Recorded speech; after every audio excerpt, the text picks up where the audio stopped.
Good evening, ladies and gentlemen.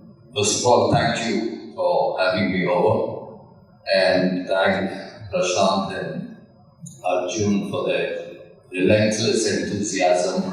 I know you guys are doing it for the love of your country, for the city, and for the benefit of all of us. So thank you very much. So when Prashant said I should do a masterclass, I kind of got shocked a little bit because I didn't know what a masterclass is. So I had to go to Google to get my answers, and what I learned about masterclass is not something that I'm qualified to do. But since you've already put me on the spot, I will try and see what I can do. I've got a slide, only 3 slides, including the starting and the thank you slide. So you effectively have one slide. So I won't scare you. Now, I heard Shankar talk about our history. Ravi's left, right? I wish he was here because he's my favorite punching bag uncle who doesn't punch back, fortunately. So they talked about our past. I mean, definitely we have a stellar past. But I'd like to play the devil's advocate here. 100 years from now, there is the same program being conducted. Will the audience of that program talk about the past that we are talking about? Or will we collectively create a past for them that they'll be proud of? I think that's really the challenge. We really need to build this city to the level that the future generations can be proud of and refer to something more contemporary rather than very historical, right? Now, when you talk about creating value, I think, at the end of the day, how do you create history? You go back and say, what is the lessons in history? So if you say, how was this city created? Indigenous ingenuity. That's what created the city, right? So if you go back and look at all the people who built businesses, institutions, world class. If not world class, at least national class, right? And that's really is the fuel that propelled this city all these years. And we now seem to be running on fumes. Now we've got to get this fuel back, get a new engine, and drive it. So if you look at what did they create? What did the people of the past, all these ingenious people, what did they create? They created huge value that came out of this geography called Coimbatore. Value, economic value, social value, huge amounts that they created. Now, if we want to create a history that the future generations will be proud of, we've got to look at what's the value we are going to create. And I'm going to present, and I mean, in next, they talked about so many vectors of values that they want to build. And all these vectors land on the same strip. And that strip is value of the city, yeah? Measured probably in tangibles in billions of dollars, and the intangibles about what is the quality you bring to play. So it's finally value. So I would like to share with you how we build value, how we see value in our company. And the reason why I want to talk about it in a little broader context is the definition of value has changed dramatically in the last 30, 40 years. Earlier, value was profit in your pocket and what you could do with it. More profit in your pocket, you spent it, It's one way of creating value. You gave to society, created institutions. That's another way of value. But at the end of the day, if you really look at the history of value that was created in this city, it was profit in the pocket. Disproportionately, that's how the ingenious people of the past, for whatever reasons, valid reasons, that was the paradigm at that time, they looked at profit in the pocket. And I think if we continue down that path, we will be limiting ourselves in terms of what value is. Yeah. I think value now is about disproportionately less about financial value, more about how good an organization are you, right, to your stakeholders. And the interesting part is you pursue that more ardently than the pursuit of profits. Actually, the profits become more. But you have to have faith. It's like religion, you know. If you don't have faith, there's nothing to be done, right? So you have to have faith that if you do this, the profit in your pocket is actually more. But if you pursue profit in your pocket, actually you get less. So in our company, I don't know if you can see it, right? So we look at it as a tension triangle, right? One is the purpose. Why do you exist?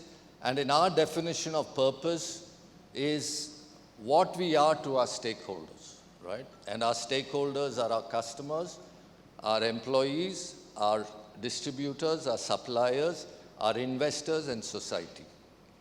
These are the 6 stakeholders that we exist for. So we consciously say the end goal of the company is purpose and not profit. And when I say profit, it's in inverted comma, basically your financial goals, right? This is a metaphor for your financial goals, and it kind of rhymes with purpose, so it looks good, yeah? So don't do this. Purpose is a means to the purpose. Profit is a means to the purpose, and the purpose is the end, right? So this is how we do it. I'll come back and talk a little bit about risk, because that's a very key anchor in your pursuit of your enterprise. It is a 3-legged chair, deliberately 3-legged because it is unstable. Running a business, if you've got a 4-legged chair, something is going to happen to you, right?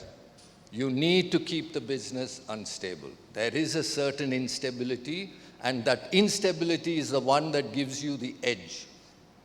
So in our company, this 3-legged chair, the purpose is the big leg at the back, right?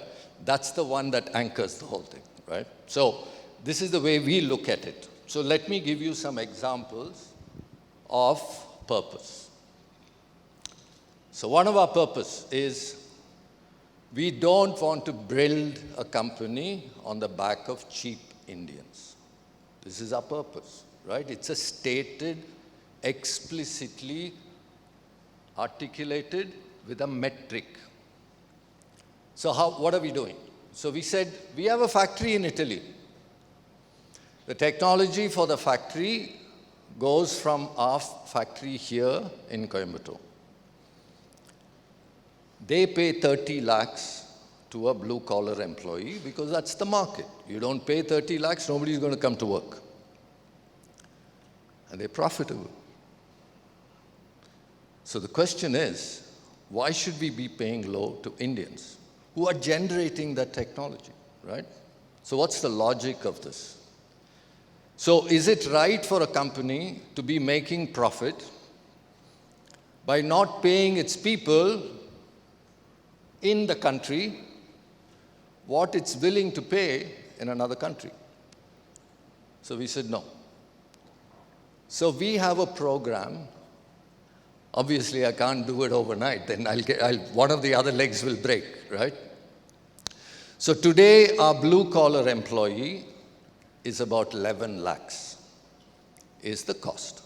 Now, people look at it and say, are you mad? 11 lakhs when you can get somebody for 2.5? But the 11 lakh person has a mind and competence that's far better than even Italy, right? So what do we get? So when we fulfill that purpose and we start moving towards that purpose, I get continuity in my profit. I have a commitment to produce quality that I can never get anywhere, right? Today, and I can tell you, independently, we have done this research. Our quality is number 2 in the world. And this is with people, with the machines being designed and built here. It's not process. Process is important. But the person at the end of the process finally determines the last mile of quality, right? And if that person doesn't have his heart and his head in place, there's no way in hell you're going to get your process to work. Can you put a price on the profit for that? It's not possible, right? The other benefit, when we do that purpose of 11 lakhs, and tomorrow it's going to become 30 lakhs, suddenly the engineering guys have to build products that will earn that value. Today, when you pay 2.5 lakhs, I'm not in any compulsion to design products of that standard. I can go and sell it cheap. The sales and marketing organization has to step up, get their act together, and start selling value. Not go there and say, customer says, I want discount. Absolutely, sir. Tell me what you want. Right on your knees, pants down, tell me what discount you want. Doesn't work. Then it's no purpose in this organization, right? Let me give you another example with society. We are marching towards making our entire electricity that we consume as renewable, right? Now, this has got nothing to do with the price of power. We are doing it because we want a goal that 100% of our energy used in our production should be renewable. We are now at 50%, yeah? We have plans. Just like we allocate capital for this product development, we allocate capital for this market development, we allocate this for brand building, we allocate to society and say, environment, we have to allocate. We can't do it. We can't do this Hanuman leap and do it, but every year there is a commitment. Now, what happens? I get a call from one of our long-term investors. It's a huge fund in Salt Lake City in Utah. So he says, what's your environmental goal? So we describe our entire goal, our investment so far, and the progress that we made. He was surprised that we are so far ahead of our competitors. Now, we didn't do it for the sake of beating our competitors here. We did it because that's our purpose. Said, this is important. We have to be responsible as an organization. It's not all about profit, yeah? And the benefit is we have a good valuation in the market, right? And as a consequence of the good valuation, we are able to pay our leadership through stock. And when we do that, you start getting profit because it's no longer a salary cost that the company incurs. The market pays for it, right? And people are happy, right? And we are able to attract talent. So it's a very large circle, yeah? And it is a very connected circle. So we need to have faith. Now coming to profit. or the metaphor for profit is your business aspirations, right? So I did my thesis in, when was it, 1986. And the thesis was, why aren't Indian companies competitive worldwide? This was 1986. And my professor was C.K. Prahlad, and he said, you're wasting your time. I said, don't do it. It's a waste of time to ask that question because India had not opened up. It was still the licensing system and high tariff barriers. So there's really no question. So my hypothesis, 1944, post-World War, the Japanese companies started with absolutely nothing. And they built their businesses to become world class. And they hit that probably around the late 80s. 1950, after the Korean War, the Korean companies started with nothing, and they built it, maybe in the 90s and mid-90s.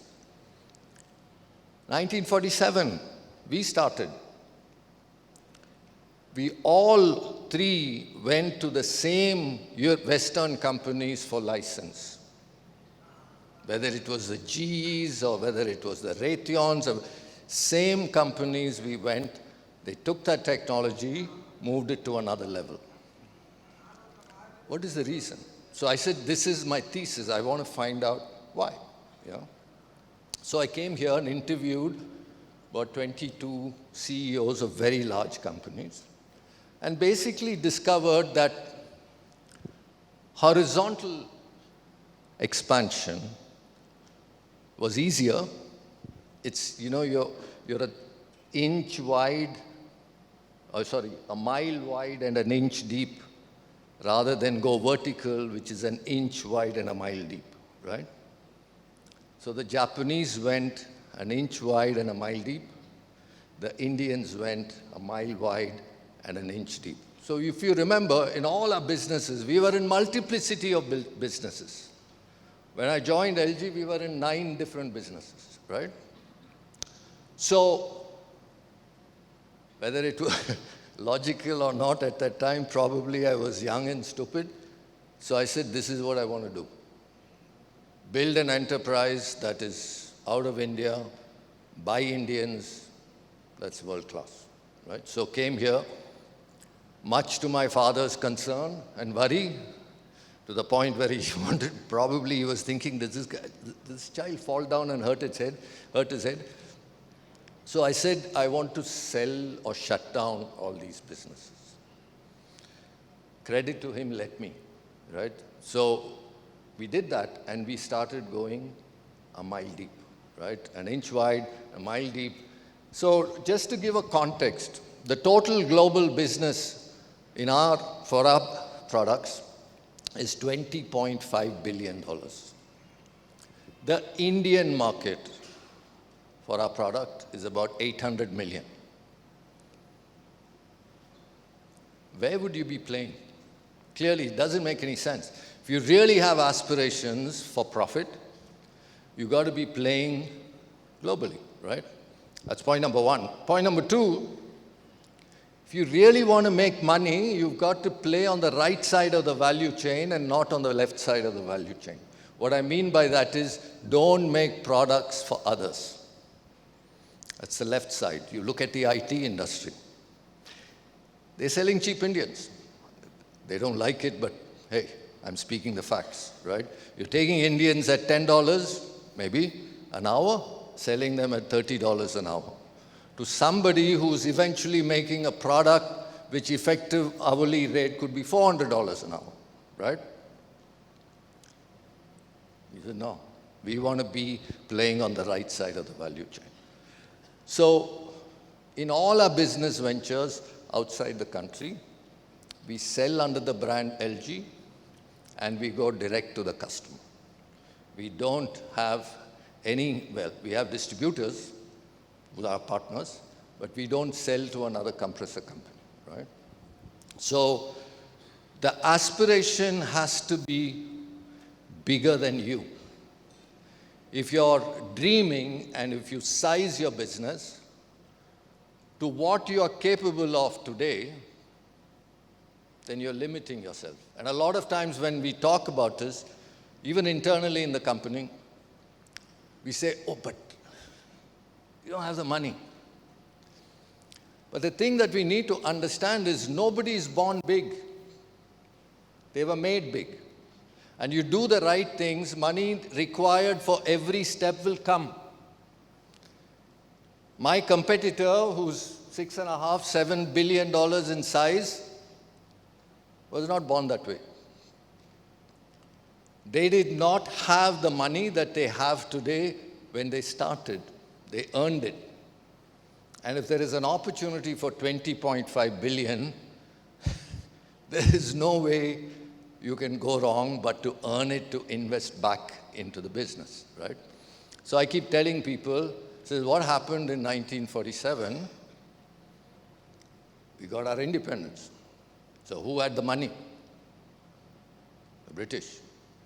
Who controlled the army? British. Who controlled the law? British. Who controlled the legislation? The British. But we won. We didn't have money. We didn't have resources, but we had an aspiration. We had an aspiration that was far bigger than what we were capable of, right?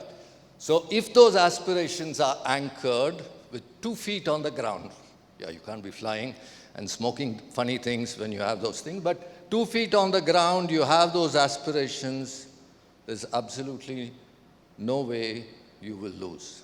But if you want instant nirvana and one big Hanuman leap, you're going to go from one place to another, ain't happening.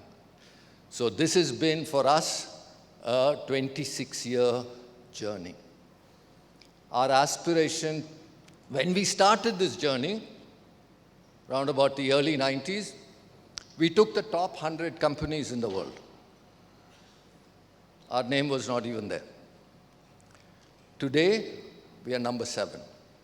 Our aspiration is to be in the top 3 by 2035, right? So you got to take long bets. You can't have short bets. So this is going to be probably a 40-year journey, yeah? But 40-year journey, 1.6 billion, that's what we expect. We'll be $1.6 billion with a 20% EBITDA and a 50% return on capital employed. That's a pretty good business, if you ask me, yeah? When we are today around 400 million and about 11.5% EBITDA and about 22% ROCE, that's pretty good. So if you can move that, and it's worth that 40-year wait. Why do I want to go and make bed sheets, for instance, right? Or something else, yeah? I can't think of something else, but why would I do it? Here is a business I know. The organization is well settled. People are aligned to it. There's a huge opportunity. Go a mile deep, dig deeper, deeper and deeper and deeper, and that's what you will get at the end. So, to summarize, the final part, risk.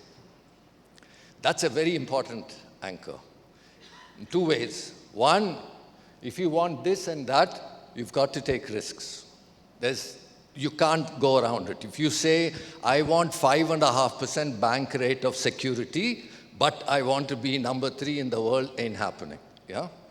You've got to take risks. But you have a responsibility to your stakeholders to mitigate those risks, to be very, very conscious about what those risks are and how do you manage them.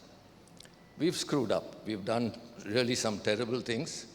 We went to China, biggest market in the world, and we thought we will be champions in China. Doesn't work that way. The Chinese don't like the Indian prices. They like much lower. So after about 12 years and probably 100 crores of loss, we said, okay, pull out of China. Then we went and acquired a company in France. Again, it was one of those lifting the collar moments, saying, oh, We are going to do acquisition in Europe. My God, you get a star for that and a big tick mark and a few applauses for the first week. After that, it is just nightmare after nightmare and disaster. After 5 years, we went to the French government and handed the company back after losing about 50 crores, right? That's when I tell people, you think India is hard to do business? You think Indian labor laws are bad? Go try and do business in France. Then you'll come back here and say, this is heaven, absolute heaven, right? So we did those things and we have learned from it, right? But the point is, there is no learning that can be documented by one person and can be absorbed by everyone. Learning is experience. That means you've got to go there, you've got to do it, you learn, and you'll improve, right? So, this is the tension triangle that we are constantly faced with as managing a company, right? This is my tension, right? Purpose drives everything. The profit is the means to it, and we've got to manage our risks well, and we've got to take risks.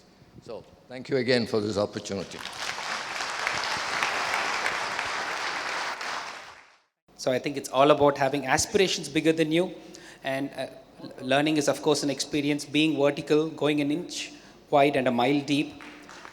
And most importantly, we believe that Coimbatore Next is a vision that has its aspirations with 2 feet on the ground. So I sure hope we don't go wrong.